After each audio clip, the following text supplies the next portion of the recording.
Another cartoon at bigyan natin ng feedback ang editorial cartoon na to. So alamin natin what worked and what could work better sa editorial cartoon na to. So ang topic nito, obvious na obvious, is about corruption. So okay yan.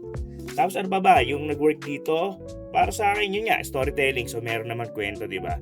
So si Juan de la Cruz na parang may pinapasok na taxes, tapos napupunta sa national budget na Quezon. Tapos yun nga, yung corrupt official, ang ginamit niya is daga, di ba? So ayan, doon napupunta yung national budget, or yun nga, yung taxes na para dapat sa national budget na pupunta sa corrupt official. So okay yan. So nag-work din syempre yung pagpili niya ng symbolism. So aside sa crocodile, syempre pwedeng daga yung gamitin natin sa corruption, di ba? So okay yan. Syempre yung Juan de la Cruz natin, di ba? So yun, okay yung ano niya. And syempre nag-work din syempre yung style niya. Alam mo, may style na siya, di ba? Yung hibla ng mga nung daga, di ba? Yung pagkaka-drawing niya, okay naman. Yung sa keso, si Juan de la Cruz, di ba? So ayan, so what could work better? So pwede mo pa siguro improve syempre yung label, di ba? Kung mapapansin natin yung label, okay naman, readable naman siya. Pero medyo umangat lang yung yung sa S. So minimal lang naman niya. So pwede mo improve. Siguro pwede mo pang i-align ng mas maayos, di ba? Para at least hindi siya yung parang pinilit na lang. At least talagang readable.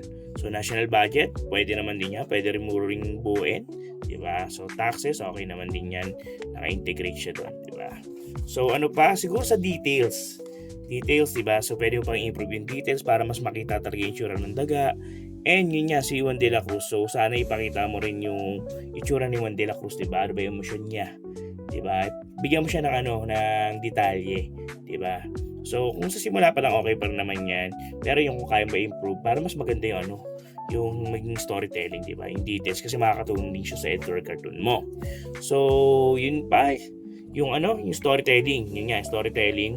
So syempre dapat may kwento talaga, di ba? Although may kwento naman 'to pinapakita ko, pero mas maganda pang may proseso, di ba? So ano nga ba, let's say nagpapasok siya dito ng taxes.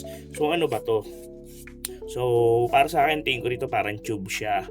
Tapos yung tube, di ba? Pag pumasok yung tube, ano yung pinapasok niya para maging keso? Di ba? Ano ba 'yan? Di ba? So, inisip ko, baka pwedeng baka, di ba, yung gatas, ginagatasan yung baka. Tapos yung gatas naging keso, kinakain ng ng daga. So, pwedeng gano'n. So, siguro, pili ka ng mas magandang, ma-visual, para talagang mas may kwento, mas malalim yung connection ng kwento dun sa magiging epekto, di ba? So, kung ako gagawa nito, ganito yung gagawin ko.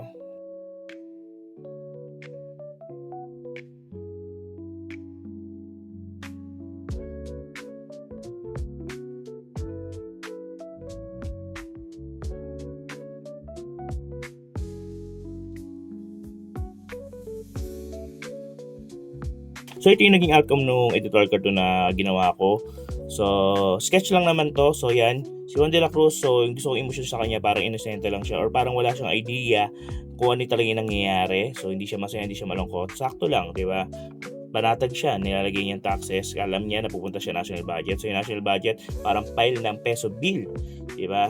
So parating siya, doon lang siya naglalagay, not knowing na ilalim, ginangat-ngat na pala ng daga.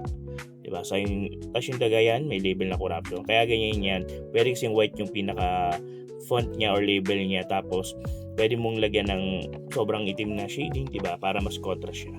So ayun lang. So ginangat-ngat nung corrupt na daga yung national budget na walang idea si Juan de la Cruz. So yun lang yung magiging version ko sa editorial cartoon natin. So ayan, iskura na natin to. So for the concept, may kwento naman siya. So bigyan natin ng 6.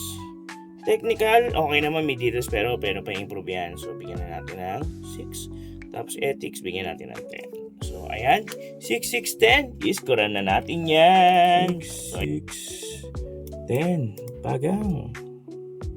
So ayan, 64% ang husay daw, ang husay.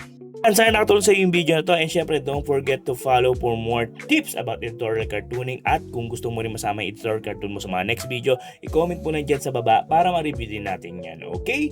Maraming salamat sa inyong panonood, and see you on the next videos. Happy cartooning!